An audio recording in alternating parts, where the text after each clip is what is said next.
तुर्की में जलजले के दौरान इस बच्चे के साथ ऐसा क्या हुआ जिसे देखकर काफिर भी मुसलमान हो गए। अस्सलामु अलैकुम नाजरीन। दोस्तों, आज हम आपको तुर्की में आने वाले जलजले के दौरान होने वाले मौजिजे के बारे में बताएंगे, जहां हर इमारत जमीन बोस हो गई, हर सू तहलका मच गया। इसी दौरान एक मासूम बच्ची के साथ होने वाला मौजिजा देखकर अल्लाहु अकबर की सदाएं बुलंद हो गईं। वीडियो को मजीद आगे बढ़ाने से पहले अगर आप चैनल पर नए हैं तो चैनल को सब्सक्राइब कर लीजिए और बेल आइकॉन पर क्लिक कीजिए ताकि नई आने वाली वीडियोस आप तक बआसानी पहुंच सकें। नाजरीन, इन दिनों आने वाले जलजले ने पूरी दुनिया को हिला कर रख दिया है। हजारों लोग मलबे तले दफन हो चुके हैं, जिन्हें निकालने में अभी तक रेस्क्यू ऑपरेशंस जारी हैं। दोस्तों, जलजला क्यों आता है? जमीन के अंदर तहों में चट्टानों के दरमियान अरसे से जारी हरकत के बाइस पैदा होने वाली तवानाई के अखराज से सतह जमीन पर पैदा होने वाली हलचल का नाम जलजला है। जलजले कुदरती आफात में सबसे हौलनाक और तबाहकुन तस्वुर किए जाते हैं। ये अचानक आते हैं और पलक झपकते ही बेशुमार इंसानों और बस्तियों को तबाह बर्बाद कर देते हैं। जलजले को कुदरती आफत का नाम दिया गया है, जो अल्लाह ताला की तरफ से अज़ाबे इलाही मुख्तलिफ कौमों पर मुख्तलिफ शक्लों में जाहिर होता है, जिसमें जलजले, तूफान, सैलाब, कहत और खुश्क साली के अलावा दीगर जमीनी और आसमानी आफात और बल्लियात शामिल हैं। अल्लाह रब्बुल इज्जत ने कुरान करीम की सूरह ज़िलज़ाल की पहली चंद आयात में कुर्बे क़यामत की बड़ी निशानियों में से एक हौलनाक जलजले का जिक्र करते हुए इरशाद फरमाया। सूरह ज़िलज़ाल, सूरत नंबर 99, आयत नंबर 1 ता 3। जब जमीन अपने सख्त भौचाल से बड़ी शिद्दत के साथ थर थराई जाएगी और जमीन अपने सब बोझ निकाल बाहर फेंकेगी और इंसान हैरानो शशदर होकर कहेगा, इसे क्या हो गया है? सूरह शूरा में इरशाद खुदाबंदी है। सूरह शूरा, सूरत नंबर 42, आयत नंबर 30। और जो मुसीबत भी तुमको पहुंचती है तो उस बदामाली के सबब से ही पहुंचती है जो तुम्हारे हाथों ने कमाई होती है। हालांकि बहुत सी कोताहियों से तो वो दरगुजर भी फरमा देता है। कुदरती आफात जैसा कि जलजले हमारी अपनी ही कोताहियों के नतीजे में रूनुमा होते हैं। हर शख्स के आमाल एक से नहीं होते, सब पर मुसीबत उसके आमाल के मुताबिक ही आती है। कुछ के लिए ये कुदरती आफात जहां मुसीबत बनकर आती हैं, वहीं अल्लाह ताला के नेक बंदों पर ये बतौर आजमाइश भी मुसल्लत की जाती हैं। अगर हम ताजा तरीन जलजले की सूरत हाल पर गौर करें तो मंजर आम पर आने वाली तस्वीर इंसानियत को खून के आंसू रुला रही हैं। अल्लाह के गजब को देखकर जहां दिल खौफ से लरजने लगता है, वहीं खुदा अपनी कुदरत भी इंसानों को दिखाता है। पीर के दिन तुर्की और शाम में आने वाले शदीद किस्म के जलजले ने हर सू तबाही मचा दी है। अब तक की मौसूल होने वाली खबरों के मुताबिक तुर्की और शाम के जलजले से होने वाली तबाहकारियों के बाइस अब तक 5000 से ज्यादा अफराद लुक़्मा-ए अजल बन चुके हैं और मजीद अमवात की पेशगोई भी जारी है। कहते हैं कि इस जलजले की शिद्दत माहिरीन के मुताबिक 7.8 थी। जलजलों के माहिरीन का ये कहना है कि आने वाले जलजलों में ये जलजला शदीद किस्म का था। वहाँ के रिहायशियों का कहना है कि जलजले का दौरानिया 2 से 3 मिनट का था, लेकिन उन 2-3 मिनट ने तुर्की में कयामत सी बर्पा कर दी थी। ऐसी तबाही और चीखो पुकार थी कि लग रहा था गोया कयामत कायम हो चुकी हो। बड़ी बड़ी इमारतें पल में जमीन बोस हो चुकी थीं। चारों तरफ एक अफरा तफरी का आलम था। लोग घरों से निकलकर सड़कों पर भागने लगे थे। किसी को किसी का होश न था। दोस्तों, कहते हैं कि जब बेहयाई हद से बढ़ जाए तो वहां आसमानी और जमीनी अजाबों का नुज़ूल शुरू हो जाता है। अगर हम तुर्की के बारे में कुछ नजर-ए-सानी इस हवाले से करें तो ये बात साबित होती है कि तुर्की एक इस्लामी मुल्क है, मगर जैसे जैसे वक्त गुजरा फकत अशिया ही नहीं बल्कि लोग भी, वहां रहने वाले मुसलमान भी एडवांस होने लगे।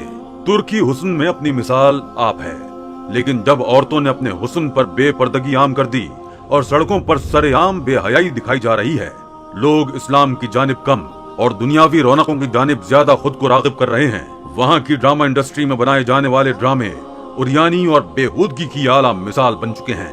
यहाँ तक कि मस्जिदों से आती अजान की आवाज के बावजूद जब लोग नमाज की तैयारी करने के बजाय ये इंतजार करने लगे कि कब अजान खत्म हो और वो अपना म्यूजिकल कॉन्सर्ट दोबारा से एंजॉय कर सकें, तब ये कुदरती आफात ही बतौर सजा इंसानी जिंदगी को दरहम बरहम करके रख देती हैं।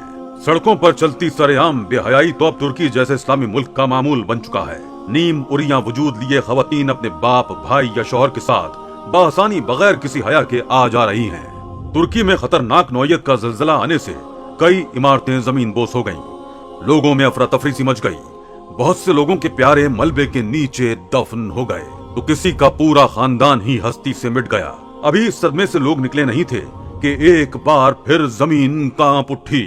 ایک اور شدید ترین زلزلے کے جھٹکے نے کئی زندگیاں نگل لیں اور اب تک ہزاروں لوگ اس آفت کا شکار ہو کر وفات پا چکے ہیں، جبکہ کئی زخمی ہیں اور ابھی بھی ملبے کے نیچے موجود ہیں۔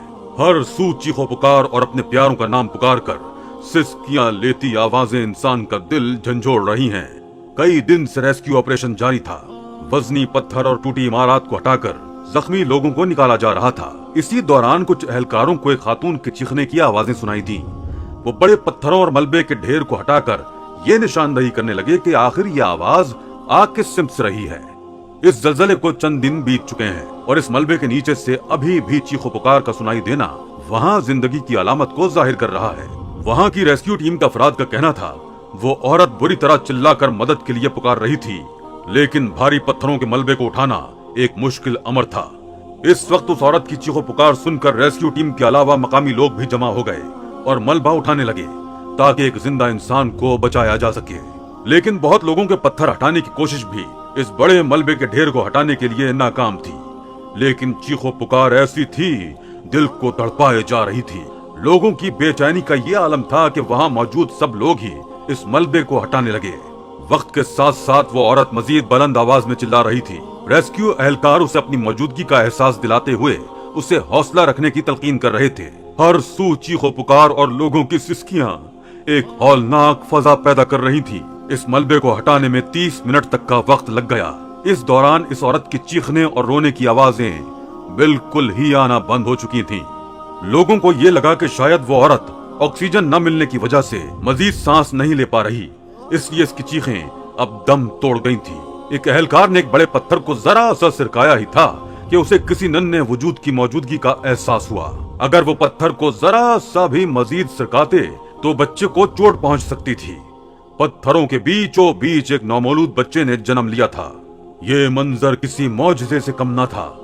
جہاں اتنی تباہکاریاں ہوئیں اور لوگ اس آفت کا شکار ہو گئے، وہیں یہ ننھا بچہ پتھروں کے بیچ یوں لیٹا تھا گویا ماں کی گود میں پرسکون سو رہا ہو۔ اس کی کیفیت دیکھ کر یہ اندازہ لگایا جا سکتا تھا کہ اسے پیدا ہوئے زیادہ وقت نہیں گزرا، اور وہاں ایک عورت بھی موجود تھی جس کی حالت دیکھ کر لگ رہا تھا کہ وہ بچ نہیں پائے گی۔ وہاں موجود لوگوں نے اس عورت پر ایک چادر پھینک کر اسے ڈھانپ دیا اور اس بچے کو بھی گود میں بھر لیا۔ اس بچے کی ولادت ابھی ہوئی تھی۔ وہ عورت مر چکی تھی، لیکن وہ بچہ بالکل صحیح سلامت تھا۔ ریسکیو اہلکار اور وہاں موجود لوگ یہ منظر دیکھ کر رو پڑے۔ ہاتھوں میں آتے ہی وہ بچہ رونے لگا۔ اس منظر نے کئی آنکھیں اشک بار کر دیں۔ اس بچے کا زندہ رہنا کسی معجزے سے کم نہیں تھا۔ جہاں اس زلزلے سے ہزاروں لوگ اپنی جانیں گنوا بیٹھے، وہاں ملبے کے نیچے دبی عورت جو پیر کے دن سے بھوکی پیاسی وہاں مدفون ہو چکی تھی۔ 3 دن اللہ نے اس عورت کو بس اسی لیے زندہ رکھا کہ اس کے وجود میں پلتی زندگی کو زندہ رکھنا مقصود تھا، اور اسے وقت مقررہ پر اس ملبے سے نکال کر اپنی قدرت عظیمی سے اپنے بندوں کو یہ سمجھانا تھا کہ بے شک وہ ہر چیز پر قادر ہے اور مطلق ذات ہے، جسے چاہے جہاں چاہے زندگی دے سکتا ہے۔ یہ منظر دیکھ کر جہاں رب کریم کی ذات کی بڑائی دل میں آتی ہے، وہاں یہ بات بھی سامنے آتی ہے کہ انسان نہ جانے خود کو کیا سمجھتا ہے، اور غرور اور تکبر میں خدائی دعوے کرنے سے گریز نہیں کرتا۔ وہ زلزلے کے ایک جھٹکے کی تباہی کو بھی برداشت نہیں کر سکتا۔ کاش